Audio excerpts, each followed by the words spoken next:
My name is Hannah Perlmutter, and we are here with Donald Berwick, who is a Democratic candidate for governor. Thank you for participating. My pleasure. Thank you for having me. Next, we will review the format of the interview. This will be a live-to-tape interview. That means no edits once we begin. There is no pre-screening of questions, and answers will be limited to 2 minutes each. We will start with a 1-minute opening statement from the candidate, and after the questions, we will conclude with a 1-minute closing statement. Mr. Berwick, you have 1 minute for your opening statement. Thanks, Hannah. Well, I'm Don Berwick, candidate for governor in the September 9th Democratic state primary. I'm a pediatrician by training, a doctor, also an executive. I started and grew a nonprofit organization called the Institute for Healthcare Improvement that works all over the world, starting as a seedling. Now it's $40 million a year. It's worked in 70 countries and every state in the union, and our mission has been to improve health and healthcare all over the world and to work with communities and improve educational systems as well. Then President Obama asked me to come to Washington to run Medicare and Medicaid, an enormous job, the largest agency in federal government by budget, 5,500 employees. I went, and I had a terrific experience in government, really trying to fight for the moral test of whether we help people who really need help. It was a dramatic success, but I also became very worried about the direction of the country. We need to recommit to social justice and equality and compassion. Massachusetts could be a beacon for the nation, and I'd like to lead that, and that's why I'd like to be governor. Great. We will now proceed to the questions. Mr. Berwick, you have up to 2 minutes to answer each question. If elected, what are your priorities to serve the state best? We have to recommit to values. Too many people are being left out. They're worried about their jobs or don't have a job. They're worried about being able to get into the economy. They are suffering from problems in social justice and equality, people of color, people in poverty. I want to recommit this state to an agenda in which everyone is included and everyone can succeed. My priorities cover the waterfront of things that affect people's lives deeply: healthcare, education, our social safety net, our transportation system. But I think we can be ambitious in this state. We've done great things. We're the first state to make healthcare a human right. We did that 8 years ahead of the rest of the country, and the rest of the country hasn't caught up yet. We're the first state with marriage equality. We did that 10 years ago. We have great energy policy. Now we need to have bold goals that reflect the current patterns of problems in our society. There are 3,000 hungry kids in our Commonwealth tonight. It should be zero. There are 4,600 families without a home. That should be zero. And we need to make sure that absolutely everybody has access to jobs and a chance to participate in the economy. And that means schools that are better aligned with the needs of the workforce and the employers in our communities. It means investing in innovations. It means building smart communities where public transport works, where there's recreational opportunities, where we have housing that people can afford. We're too unjust a society, frankly, in this country and in this state. Income inequality has grown, disparities have grown, people are feeling left out, and we can stop that. This state should be unapologetic about its commitment to social justice and a chance for everyone to participate fully, and that's the agenda I'm going to have as governor. Great. What do you think is the appropriate role of the state government in dealing with the economy and job growth? What are the biggest issues facing the Massachusetts economy, and what policy priorities would you support to address them? Job growth is key, and as I said, that means fixing our education system so everybody can be in. I live in Newton, Massachusetts. The graduation rate there is 96%. But in Holyoke, Massachusetts, it's 53%. And we can't have a workforce that thrives or an economy that thrives if people aren't getting the education they need and want. That means investing in public higher education far more than we have. We used to cover 80% of the costs of public higher education in our state, in our community colleges, in our state colleges and universities. Now it's 17%. That's not right. We need to give people a chance for an on-ramp into social mobility. And we need to invest in the growth of our communities as livable places. And worker rights. I not only am glad that we have raised the minimum wage to $11 an hour, but I think that's not anywhere near enough. We need living wages. People who go to work every day should be able to support their families, and basically today that's really, really hard. Too many people can't participate in the economy. So I'm going to fight for worker rights, for equal pay for men and women. Women in this Commonwealth get paid 77 cents for every dollar a man gets paid. That's not right either. We have big problems to solve. One of the big ones that does relate to economic growth is healthcare. Healthcare is 42% of our state budget. It's 18% of our economy. I've worked on better healthcare for my whole life, and I know one thing: you can have better care at lower cost, and the way to make the cost go down is to make the care better. And so I favor really strong reforms in the way our healthcare system works. So it's more oriented around the needs of patients and families and wellness and prevention. I know what that looks like. I've worked on it. This is no time for an amateur in the corner office on healthcare. We've got to get it right. And one of the distinctions between me and my opponents in this race is that I am the only one committed to single-payer healthcare, Medicare for all. We can make the healthcare payment system simpler. It can stand up for people. We can get away from the enormous waste of paperwork and confusion and opacity. Single-payer healthcare would be the best single policy I can think of to create better jobs in this Commonwealth. Great. The Commonwealth's transportation infrastructure is critical to supporting our economy. What are your priorities for supporting the Commonwealth's infrastructure, and how would you fund these initiatives? We're $15 billion behind in maintenance of our transportation system, and that really affects people's lives. I met a woman in Greenfield who can't get home from work. She has a job, but the Regional Transit Authority shuts down. The MBTA is way out of a good state of repair. We need to reinvest. So the first job of a governor is to work with the legislature to make sure we have world-class maintenance, absolute state-of-the-art in the quality of the services we have today, and expanded services so people can get home at night and kids can move around when they need to. That's sometimes called transportation-based development, because when transport works properly, jobs grow, the economy grows, people can lead fuller lives, the arts benefit. It's a win for everybody. So transportation is a really key issue. I'm even more excited in some ways about another vision, which is modernization of transportation at a world-class level. We lead in innovation in this state. We do it in biotechnology. We do it in clean energy. We ought to do that in transportation too. And there are wonderful ideas for much more modern, user-friendly, smart transportation around the world. As an executive for my whole career, one of the principles of the way I've led has been that someone somewhere in the world probably has an idea you could put to good use, and I know that's true of the transportation system. Smart streets, complete streets, innovations in mass transit, we need to bring those into the Commonwealth and be I don't see why we shouldn't be the best in the world. I want to invest in that. And funding it, well, it's investment. The dollars we put into transportation come back at a high multiple, because that's what stimulates economic growth and allows people to live better and for revenue to grow as the Commonwealth's economy grows. It's just smart. Great. What would you do about individuals without proper documentation in Massachusetts? And what are the responsibilities of the state of Massachusetts, the individuals themselves, and the countries from which they come? Do you support providing these services to individuals who are in Massachusetts without proper documentation? Definitely support it. Let's go back to the big picture first. We have an irresponsible situation in Washington. Our Congress, and especially the right wing, have kicked the can down the road repeatedly, year after year after year, around proper immigration reform, pathways to citizenship. That's irresponsible. And as governor, I would be pushing our national legislature to work to finally get on top of this problem. So there's some certainty and some proper management around the immigration policies. It's improper stewardship right now, and I'm very angry about it. But you know, people are here. We have undocumented people among us. And the first rule I have followed as long as I can remember is there's no such thing as an illegal person. These are human beings with us. And this country was built on the backs of immigrant communities who contributed to a growing and vibrant society. We need to continue that.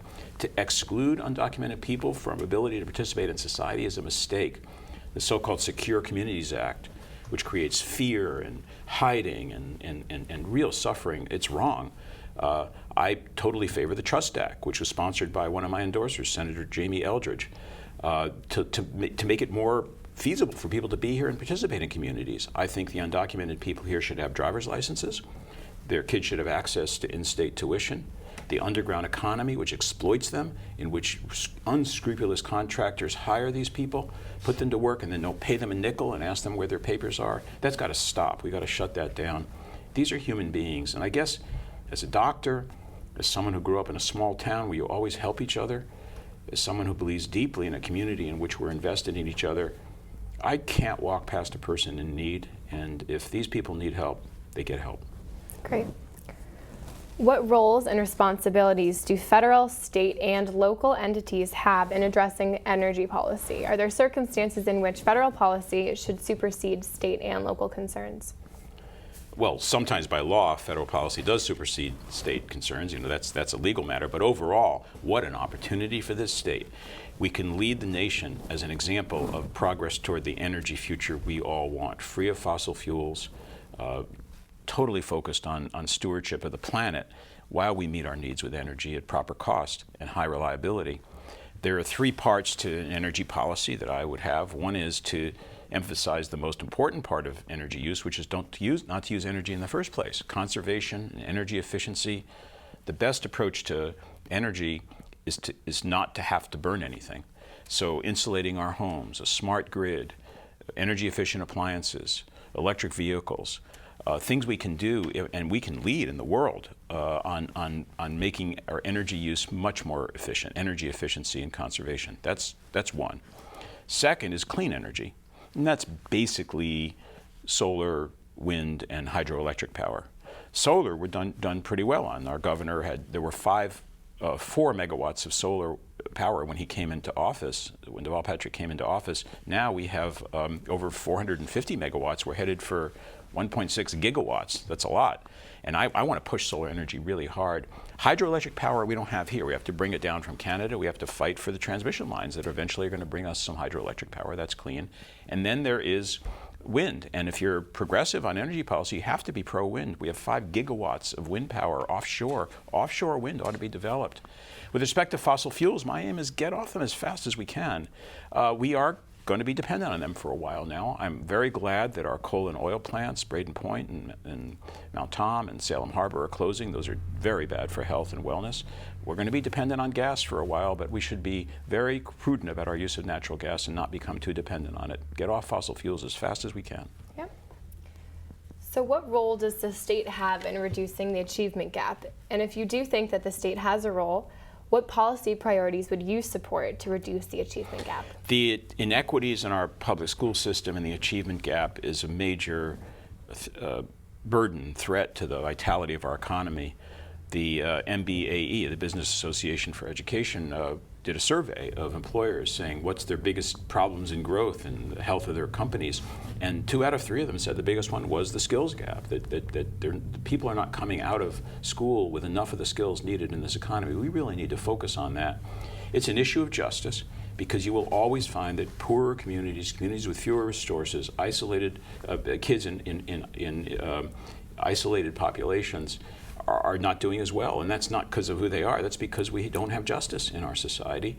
We need, in our management of our school system, to have a better distribution formula so that resources are going to communities and kids that really need those resources. And that formula hasn't been really adjusted since 1993, I think. We've got to revisit that, and I welcome the chance to do that with our legislature.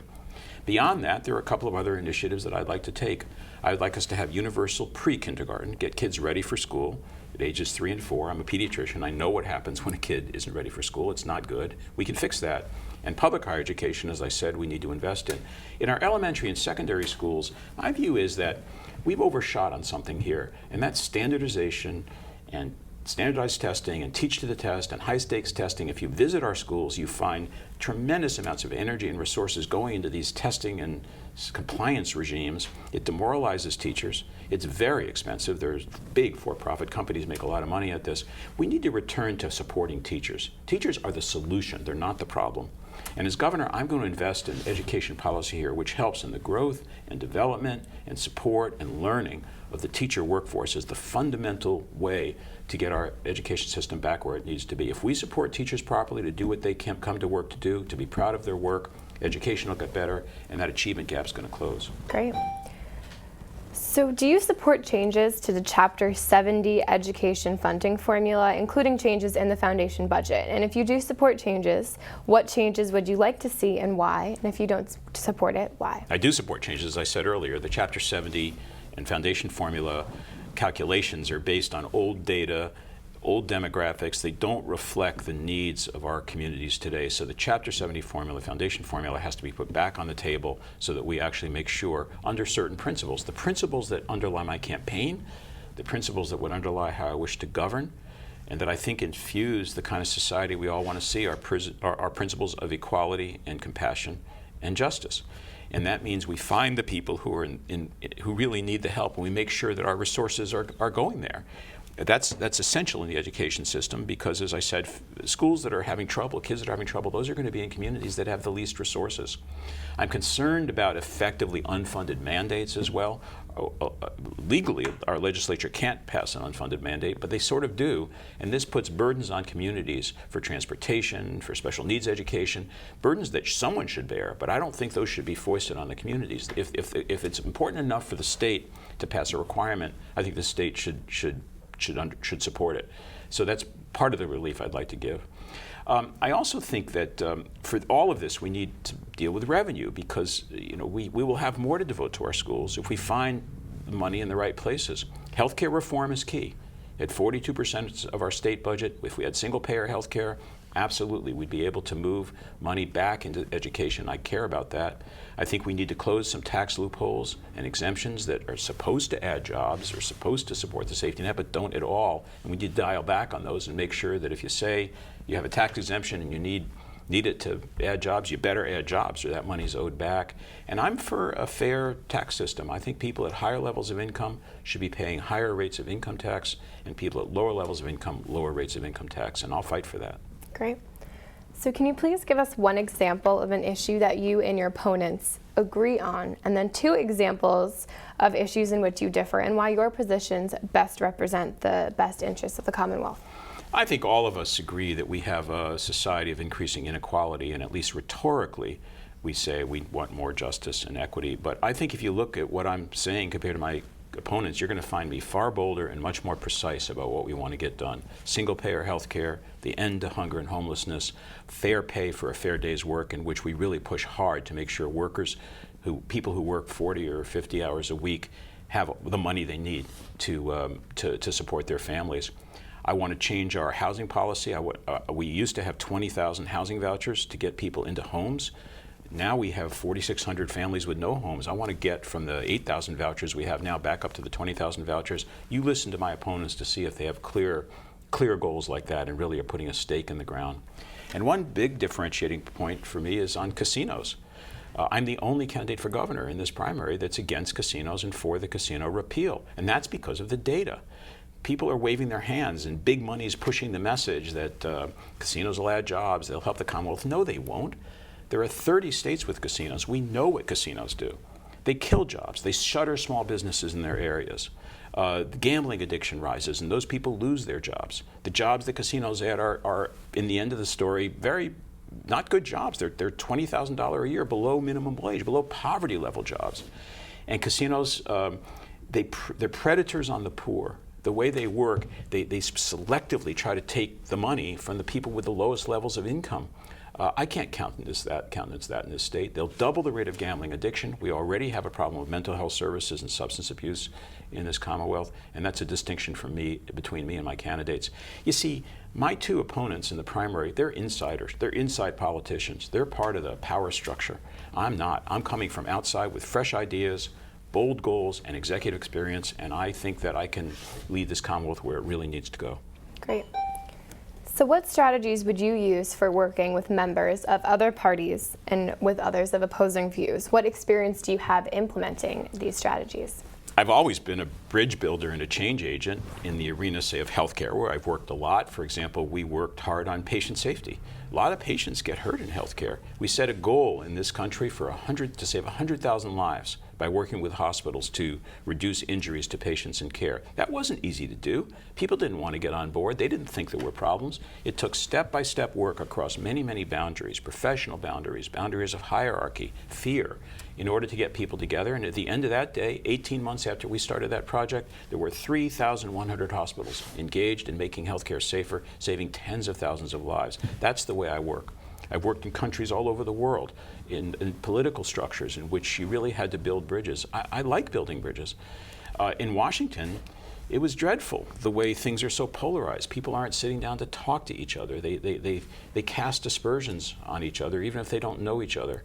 When I was nominated by President Obama, Glenn Beck on Fox News, he called me the 2nd most dangerous man in America. What nonsense. Glenn Beck's never met me. Maybe I'm dangerous to a philosophy that says we don't stop and help each other when people are in trouble. But how about sitting down and talking? in this Commonwealth, it's possible. We do have a history of that. I also have a group of legislators that are supporting my candidacy who provide a kind of core, a nidus for the kind of collaborative work we'll need between the governor's office and the legislature. Senator Sonia Chang-Diaz, Senator Jamie Eldridge, Senator Dan Wolf, Ken Donnelly, Senator Pat Jelen, Representative Denise Provo, and more. These are people I've already formed relationships with who share in common the vision I've got of a just and equitable Commonwealth in which we are not embarrassed to talk about taking care of each other, in which bold ideas like single-payer health care and the end of poverty are back on the table. And with that kind of core coalition, change can happen. That's what I've done. That's what I want to do. Great. So, Mr. Burke, you now have 1 minute for a closing statement. Well, thanks for the chance to meet with you. I hope you'll remember the state party primary, Democratic primary, September 9th. I'd love your support. This is a country that's going in the wrong direction. Inequality is growing, suffering increases. The concentrations of wealth and power are defending a status quo that is not working to the advantage of not just people at the lowest end of the income spectrum, but really for most of us. We have to reverse direction. We need a nation in which taking care of each other, in which reaching across boundaries, in which understanding that the poor did not make themselves poor and the sick did not make themselves sick, in which we really need to get together to achieve the common core of justice that we're all after is a shared responsibility. Massachusetts can do that. This is a state that can do that. And with my background as an executive, my strong suit in healthcare, my willingness to talk without any apology about aims like that, this state can be a beacon, and I want to be the governor that helps create that beacon for the nation. Great. We want to thank Mr. Berwick for participating in our conversation. Please make your voice count by voting at the state primaries on September 9th, 2014. For Arlington Public News, I'm Hannah Perlmutter. Thank you for watching.